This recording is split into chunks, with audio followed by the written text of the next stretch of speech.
Head kohalviibijad, sotsiaaltöötajad, vaimse tervise eksperdid ja loomulikult minister, Riigikogu liige, Tallinna Ülikooli inimesed. Ma olen alati arvanud, et minu heaolu on minu vastutusel, aga ma tean, et tegelikult igaühe meie heaolu on palju mõjutatud keskkonnast, kus me oleme, ja keskkond, kus me oleme väga sagedasti, on töökeskkond. Vaimset tervist töökohal mõjutavad organisatsiooni kultuurilised väärtused ja tegurid. Loomulikult töötingimused, korraldus, ka tööaeg, võimalus ühendada töö- ja pereelu, see tasakaal, mille me endas peaksime ka tööandja toel leidma, on lõpuks oluline. Siis me suudame ka iseennast aidata.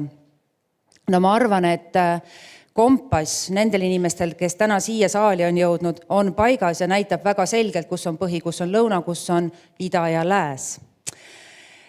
Aga võib-olla on ka oluline mõelda natukene selle peale, et mida tööandja teha saab ja mida oleme meie siis ka sotsiaalvaldkonnas teinud.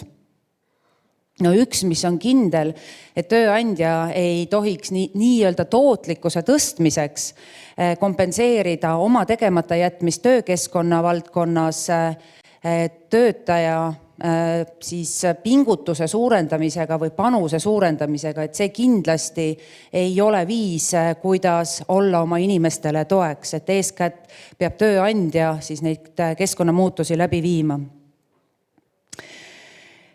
Meil on mitmed muudatused ka protsessis ministeeriumi poolt vaadates. Ja üks, mis võib-olla väga ei rõõmusta, on loobumine lastekaitsetöötajate supervisioonist, mida riik on seni rahastanud.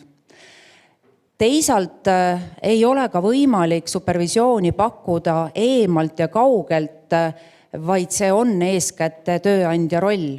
Töönõustamine, tööjuhendamine, kovisioon ja need oskused on tänaseks tegelikult sotsiaaltöötajatele antud. Ma tean, et ka Tallinna Ülikool pingutab selle nimel, et siit majast välja läinud sotsiaaltöötegijad supervisiooni eritehnikaid oskaksid.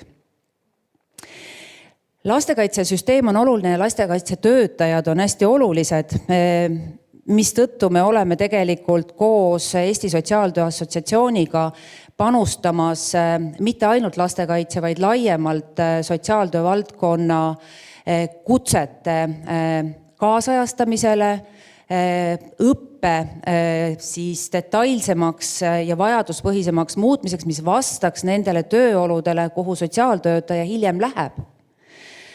Ja seetõttu oleme me siis leidnud välisvahenditest üsna suure hulga raha, et järgnevatel aastatel käia läbi kõik need sammud, et inimesed, kes tööle asuvad ja tööl on, saaksid toetatud. Eraldi on meil terve hulk inimesi, kes on hooldustöötajad. Ja hooldustöötajatel on olnud päris keerukad 1,5 aastat, nimelt on rakendatud hooldereformi. Ja kui me üldiselt saame öelda, et hooldereform inimese, kliendi ja tema lähedaste vaates on olnud edulugu, siis me kõik teame, millised pingutused on teinud hooldustöötajad. Ja kui kasutada seda sõnapaari või sloganit, mida Euroopa Liit kasutab, taking care for care või eesti keeli hoolima hoolimisest, siis tegelikult me peame ka üksteisest hoolima ja ka tööandjad peavad seda nägema ja leidma selleks aega ja ressurssi. Ma usun, et tööandjad on juba tunnustanud kõiki neid hooldustöötajaid, aga ka sotsiaaltöötajaid erinevate sihtgruppidega töötamisel, kes on oma panuse andnud sellesse, et meie inimestel oleks parem. Innovatsioon ja tehnoloogia on samamoodi märgilised sõnad, mida on esmapilgul võib-olla raske ette kujutada, et kuidas nad sotsiaalvaldkonda ja hoolekandesse sobituvad ja mahutuvad, sest oleme me harjunud mõtlema, et sotsiaaltöö on ikkagi inimeselt inimesele. Tegelikkuses on sotsiaaltöötaja töös päris palju sellist, mida aitaksid head tehnoloogilised vahendid teha või vähemalt kergemaks teha.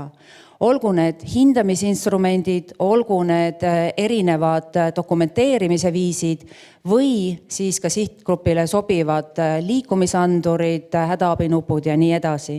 Et ka kõige sellega me järgmistel aastatel aktiivselt tegeleme ja ootame kõiki panustama sellesse protsessi. See, kuidas me hoolime iseendast, kuidas me hoolime enda lähedastest ja kuidas me hoolime oma kolleegidest, peegeldub lõpuks selles, milline on meie ühiskond. Ja ma väga loodan, et just sotsiaaltöö, vaimse tervise, Tallinna Ülikooli inimesed, ESTA inimesed on need, kes on pioneerid, eeskäijad ja teerajajad, et kogu ülejäänud ühiskond saaks parem. Ilusat konverentsipäeva teile. Aitäh!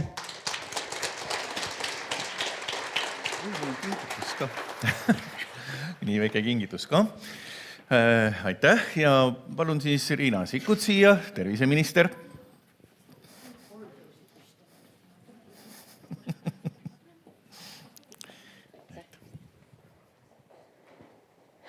Tere hommikust kõigile ja mina tunnistan teadmatust, ma ei teadnud, et täna on meestepäev, aga see on väga sümboolne, et Sotsiaaltöö Assotsiatsioon peab konverentsi sellisel päeval, et tõepoolest see sooline tasakaal ja tähtsustamine on oluline.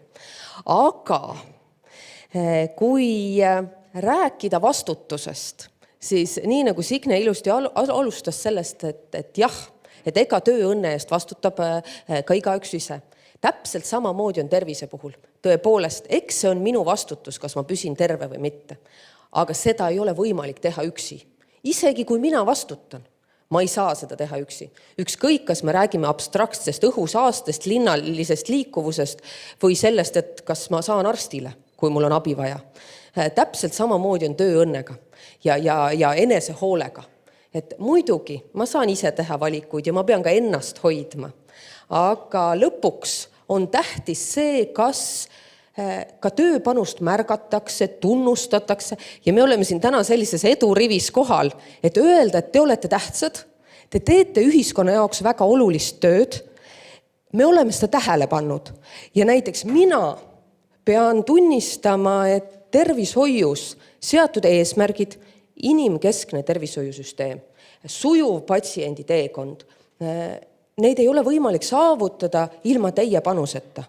Et ei ole võimalik kirjutada välja rohkem retsepte või koolitada juurde rohkem arste ja saavutada seda inimkeskset süsteemi, kus inimene tõesti saab selle abi ja toe, on see siis haiglas, perearstikeskuses või kodus, mida tal tegelikult vaja on. Nii et soovin teile täna huvitavat konverentsi. Ja nüüd ma saan aru, ma saan anda mikrofoni üle Eesti esimesele haiglas töötanud sotsiaaltöötajale. On nii? Aplaus! Aitäh, Riina! No ma ütlen ikkagi ka seda, et Riigikogu sotsiaalkomisjonist on tervitusega tulnud Helmen Kütt. Ja.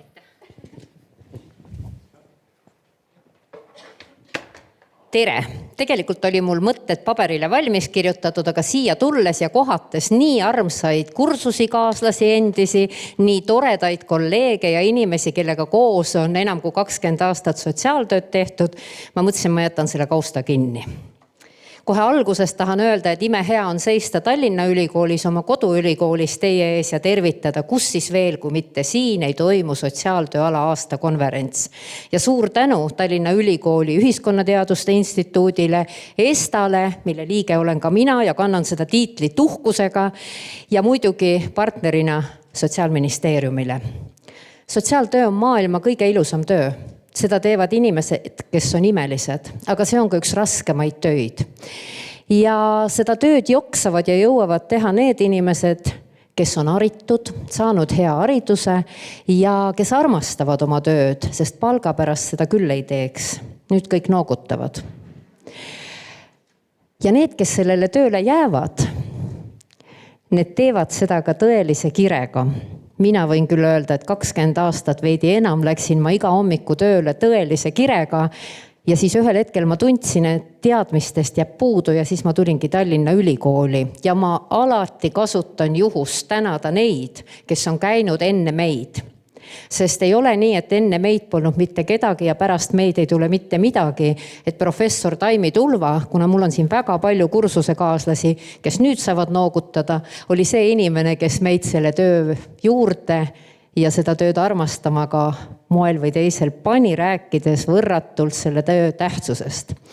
Head kolleegid, ma soovin teile tervist. Ja kui te lubate, siis ma ütlen kohe soovituse sellise, mida võib-olla täna ei peakski ütlema, aga ma ütlen tõesti, et need, kes tunnevad, et see töö on nende jaoks ja nad armastavad seda tööd. Need õppige ja küsige vajadusel ka abi, sest abi küsida ei ole mitte nõrkuse, vaid tugevuse tunnus. Ja annaks Jumal, et rohkem saaksid aru ka omavalitsuste juhid selle töö vajalikkuses, kui see töö on hästi tehtud, siis selles linnas või vallas on tunduvalt vähem probleeme ja muresid ja rahva rahulolu ka seal võimul olevate inimestega on palju-palju kõrgem. Nii et te näete, kui palju on teie kätes. Edu teile ja armastage oma tööd, armastage oma kolleege ja kui vajate abi, siis julgege küsida. Ja see tänane kokkusaamine on ka üks koht, kus ennast tugevamana tunda, et seda tööd teevad veel paljud inimesed lisaks minule ja see on väärtustatud ja väärtuslik. Kõik märkavad kohe selle töö puudumist, kui seda millegi pärast ei ole. Igapäevaelus seda nagu ei tuntagi, see toimib iseendast mõistetavalt, inimesed arvavad, et see ongi nii, aga kui ei ole ühel päeval seda tööd või töötegijat, olgu ta omastehooldaja, olgu ta hooldustöötaja, sotsiaaltöötaja, heas mõttes kodukäija, kuigi see ei ole õige termin ja selle ülikooli sõnade vahel või seinte vahel ei peaks sellist valet sotsiaaltöö terminit kasutama, aga siiski, kui neid kohal ei ole, siis kõik märkavad ja siis saavad aru, kui oluline see on. Nii et ma soovin, et saadakse aru varem ja olge terved ja tublid ja tehke ikka seda tööd südame ja suure armastusega. Aitäh! Aitäh! Kingitus ka! Suur tänu ja nüüd palun siis tervituseks sõna sotsiaaltervishoiu professor Merike Siisask. Tere tulemast Tallinna Ülikooli, sellesse paika, kus valdav enamus sotsiaalkaitse valdkonnas töötavatest inimestest on saanud oma teadmised selleks, et selles valdkonnas hästi toimetada. Sotsiaaltöö kohta ringleb palju müüte. Müüt siis tuletan meelde tähendab seda, et see ei ole tõsi. Üks on näiteks, sotsiaaltöö on lihtne, see ei vaja erilist kvalifikatsiooni. Et sellest me oleme ilmselt üle saanud. Iga loomult lahke inimene võib olla sotsiaaltöötaja. No, tore muidugi, kui inimene on loomult lahke, aga see ei tee temast veel sotsiaaltöötajat. Või niisugune, sotsiaaltöö on emotsionaalselt kurnav, siin puudub tasakaal töö ja eraelu vahel. No, siin juba võib-olla tekib küsimus, et äkki peaks seda asja natuke lähemalt arutama. Ja see võimalus meil täna siin päeva jooksul kindlasti on. Ja me lähtume sellest, et sotsiaaltöö on professioon. Ja kui tehakse sotsiaaltööd, siis tehakse professionaalset sotsiaaltööd, et see ei ole lihtsalt tore inimene olek, mis võiks selle juurde muidugi käia. Ja kõige olulisem töövahend sotsiaaltöötajal on tema ise. Et jah, reguleeritav laud võib olla tore, saad püsti istudes töötada, staar võiks hästi toimida, kõik on imeline, aga ise enda töövahend oleme me eelkõige. Ja kui vaimset tervist defineeritakse kui heaolu seisundit, siis seda ka kritiseeritakse just selle sama asja tõttu, et see ei saa olla seisund. See on üks pidev kohanemine. Ja teisalt jälle ei saa panna kogu vastutust inimesele, mida me juba eelnevates tervitussõnades ka kohtasime, et kui keskkond vastu ei tule ja võimalusi ei loo, siis on väga keeruline inimesel, ka sotsiaaltöötajal oma töökeskkonnas lõputult kohaneda ja ikka vaimselt terveks jääda. nii et kes vastutab sotsiaaltöötajate vaimse tervise ja heaolu eest, eks see ole selline tõesti ise ja koostoimimise mõistlik tasakaal. Ja kasutan siis ka võimalust, et kes minu töötuppa tuleb, saame seal sellest pikemalt rääkida. Ma ei tea, kas juurde vist enam ei saa registreeruda, aga neid teemasid ilmselt käsitletakse ka kõikides teistes töötubades. Nii et tere tulemast ja ilusat päeva!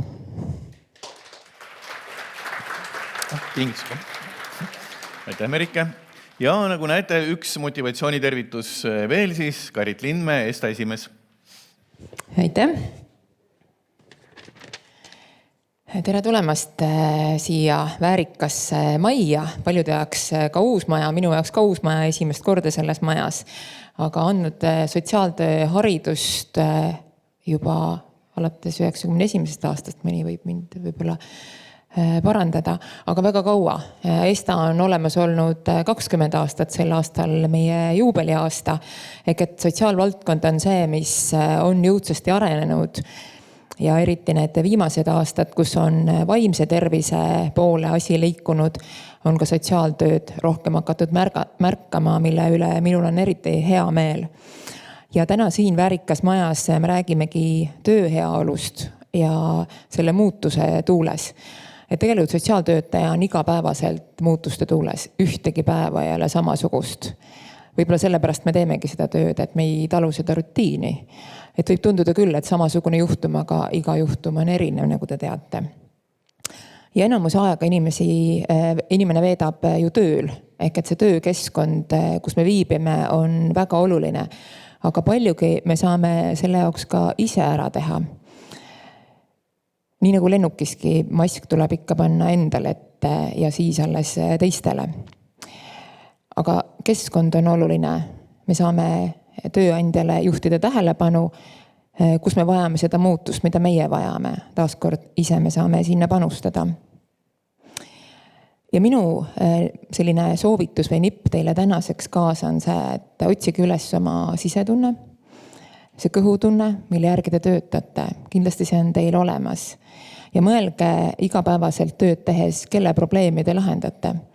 Et ma näen väga palju sotsiaalvaldkonnas inimesi läbi põlemas just sellepärast, et me lahendame enda probleemi selle kliendi peal.